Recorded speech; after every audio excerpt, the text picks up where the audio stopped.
I was home alone when I got a call from my landline. The voice on the other end was me, whispering, "Don't move."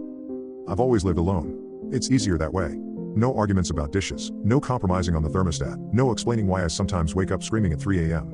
Just me, my books, and the old Victorian house I inherited from my grandmother. The landline was her idea. Cell phones fail, Jacob, she'd said before she passed. When something goes wrong, you'll want a real phone. I kept it connected mostly out of respect for her memory. That Tuesday night, I was grading papers, half watching a documentary, when my cell phone rang. Unknown number. I almost let it go to voicemail, but some impulse made me answer. "Hello?" Nothing but static. I was about to hang up when I heard something in the white noise. "Jacob." I sat up straighter. "Who is this?" More static. Then, "The landline will ring. Answer it. Please." Before I could respond, the call ended. I stared at my phone, wondering if one of my students was playing a prank. They knew I lived alone. They knew my name. But something in that voice had seemed urgent. The landline rang exactly 14 minutes later. I remember checking the time, 10:47 p.m., as I approached the old beige phone mounted on the kitchen wall. "Hello?" At first, I thought the line had disconnected. There was no static, no breathing, nothing. Then I heard it, my own voice, but wrong somehow. Strained and desperate. "Don't move." The hairs on my arm stood up. It was unmistakably my voice, the same slight rasp, the same cadence, but I hadn't spoken. "Who is this?" I demanded. "Please," my voice whispered back. "If you value your life, don't move. Stay perfectly still for the next 60 seconds. Is this some kind of joke? How are you? Please." The desperation in my own voice startled me into silence. 53 seconds. "Don't move." I froze, the receiver pressed against my ear, eyes darting around the kitchen. Nothing seemed amiss. The refrigerator hummed. Outside, a car drove past, its headlights briefly illuminating the room through the blinds. 38 seconds, my voice whispered. I became aware of a sound I hadn't noticed before. A soft, rhythmic clicking, like the tapping of something hard against glass. It seemed to be coming from the window above the sink. 11 seconds. The clicking grew faster, more insistent. I desperately wanted to turn my head to look, but the warning held me in place. 5, 4, 3, 2, 1. The clicking stopped abruptly. "Now. Run to your bedroom. Lock the door. Do it now." I dropped the phone and ran. I didn't look back, didn't stop to check what had been at my window. I slammed my bedroom door shut, locked it, and pushed my dresser against it for good measure. I heard it enter through the kitchen window, the sound of glass sliding up, followed by something heavy hitting the floor with a wet thud. Then silence. I pressed my ear against the door, straining to hear. Footsteps.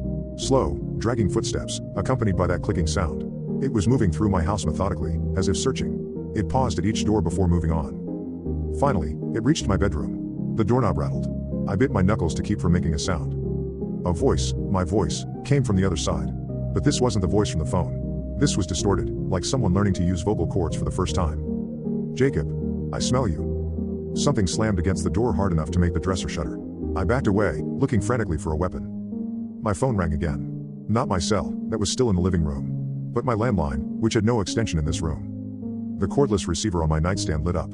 A phone that shouldn't exist was ringing. I stared at it, paralyzed with fear as the thing outside my door slammed into it again. I answered. "It's mimicking you," my voice said through the receiver. "It saw your picture, heard your voice. That's what they do." "What's happening? What is that thing?" I whispered. "There's no time. It'll break through soon. You need to get out." "How?" The dresser slid another inch as the door splintered. "The window. There's a small ledge. You can reach the maple tree if you jump. Do it now." "Who are you?" I demanded, even as I moved to the window. "I'm you, Jacob. 6 months from now. If you survive tonight." "That's impossible. The burn mark on your left palm from when you were 7. The recurring dream about grandma's attic. Believe me now?" I stared at my left palm, at the crescent-shaped scar no one knew about. The door behind me buckled as claws tore through the wood. "Why is this happening?" I asked, sliding the window open. "They found a way through. A thinning between worlds. That thing hunts by mimicking its prey. It will wear your skin if it catches you." My voice paused. I nearly didn't make it. But I found a way to warn myself. The dresser toppled over. The door burst open. I caught a glimpse of something pale and wrong, too many limbs, a face like melted wax with my features crudely stamped on it, before I leapt from the window. I missed the closest branch, clipped another with my shoulder, and fell hard onto the lawn. Pain shot through my ankle, but adrenaline kept me moving. I limped to my car and drove. I didn't return home for 3 days. When I did, with police officers at my side, the house was undisturbed. No broken door, no shattered window. The officers gave me pitying looks as they searched room to room, finding nothing. But there was one thing. On my kitchen counter, next to the phone, was a small piece of paper that hadn't been there before.